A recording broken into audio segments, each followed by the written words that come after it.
Welcome, you're watching Vox News, your daily evening news with Rita Kamkumo. The African Development Bank announced on Wednesday the creation of a $10 billion fund to help African countries fight coronavirus on the continent.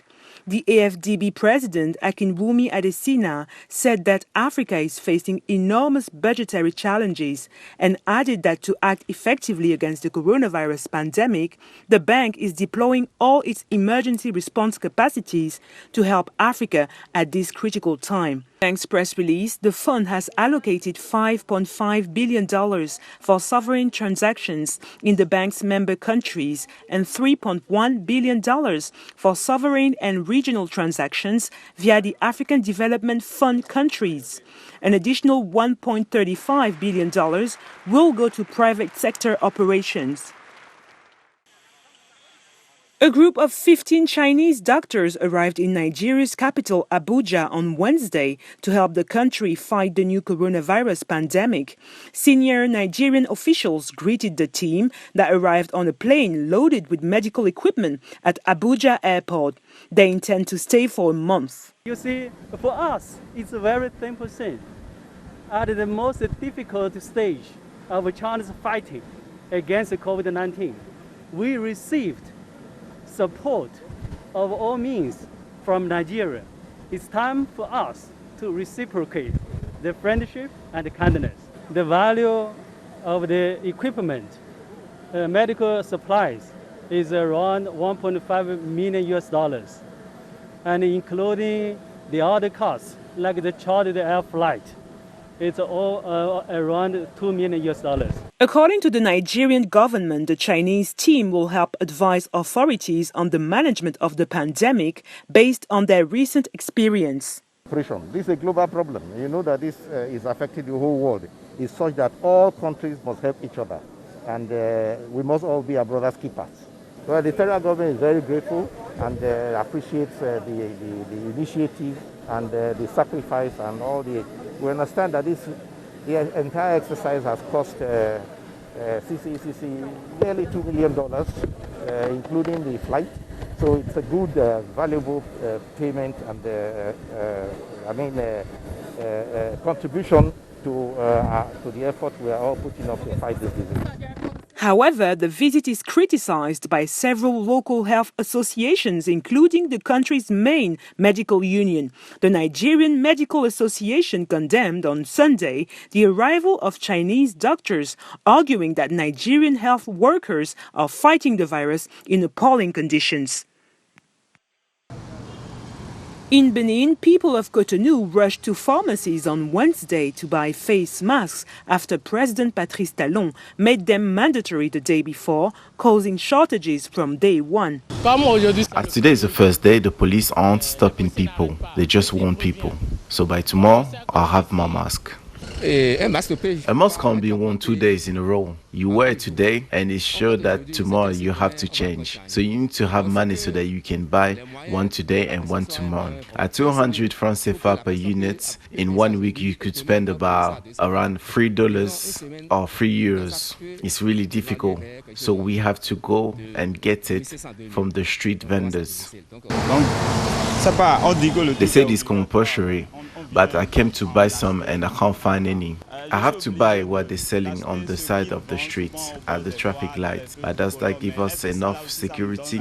Whoever's selling, they kept it in their hands. In the traffic, the number of the people they saw the two, all of that put us at risk. A day following the president's announcement on Tuesday, most pharmacies were sold out, although each client is entitled to only 2 units.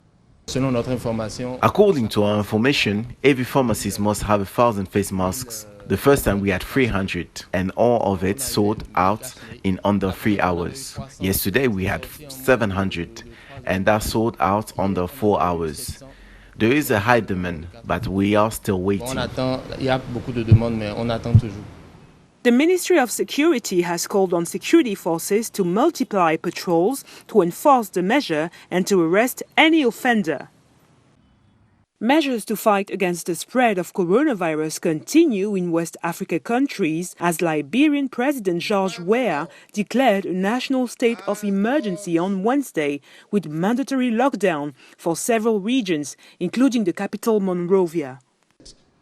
As required by law, I, George Weah, President of the Republic of Liberia, hereby declare a state of emergency to exist in and throughout the Republic of Liberia for a period of 3 weeks, renewable until the threat to Liberia from the COVID-19 virus no longer exists.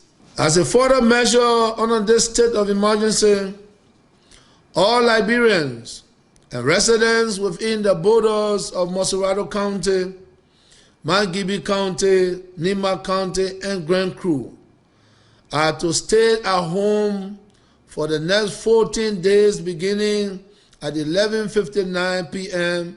on Friday, March 10, 2020. In addition to the state of emergency, President Weah also prohibited all movement between Liberia's 15 counties. Movements between counties are strictly prohibited. No person shall be permitted to enter or leave or in any way across the borders of any county into another county. Throughout this period, residents may leave home only for essential journeys for reasons of health and food, which should be restricted to your local community only and be limited to a single person per household for a maximum of 1 hour.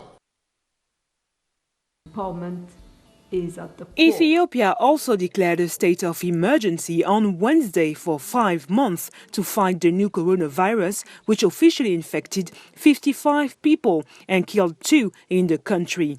Prime Minister Abiy Ahmed is calling everyone to support the government bodies and others that are trying to overcome this problem and threatened any offender with serious legal measures. Meanwhile, in Madagascar, President Andry Rajoelina said on Wednesday evening that a herbal remedy is likely to cure COVID-19 patients. The president said during a television broadcast that he received a letter on the 24th of March indicating that Madagascar has the remedy that could cure the coronavirus.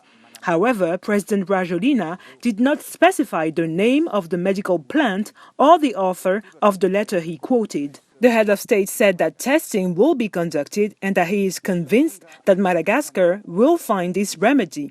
He added that the country could change the history of the whole world and that scientists and laboratories from several countries are ready to participate.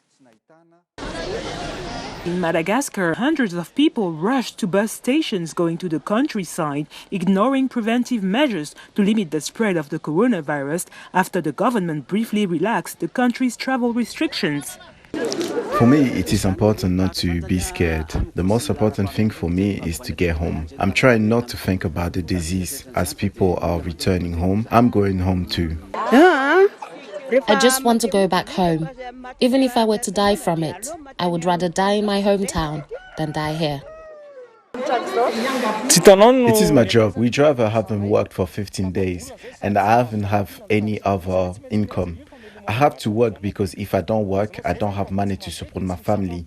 My wife and my children don't eat.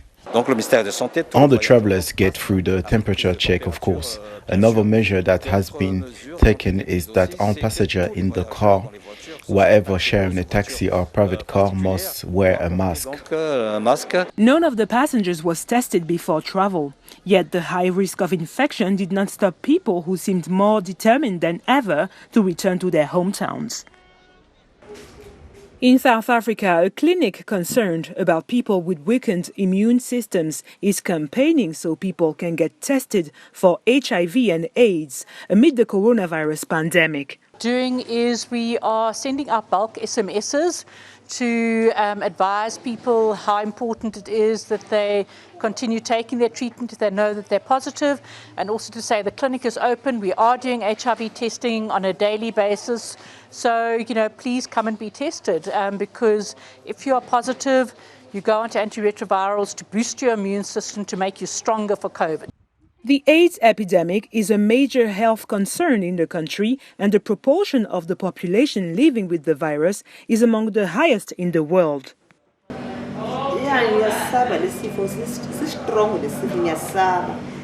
I'm very scared of the coronavirus, especially because it's deadly. I'm scared, and especially because I'm HIV positive. I'm scared because if I were to have them both, I will die. In South Africa, there are about 7.5 million people living with HIV. 1/3 of them do not receive antiretroviral treatment because they do not know their status or refuse to take their medication. The patients who are on treatment, who know their status, who are doing well, because on treatment you get a recovery of your immune system, we would hope that they would be able to cope better with COVID-19 than somebody who doesn't know their status. The ones we would really worry about are going to be the undiagnosed ones, the patients who are HIV positive but they haven't tested or they haven't got onto treatment, because if they get it, then they could potentially get really severe disease. As the new coronavirus is spreading across South Africa, scientists are still unaware of the specific risks faced by people living with HIV. That's it for today. Thank you for watching Vox News.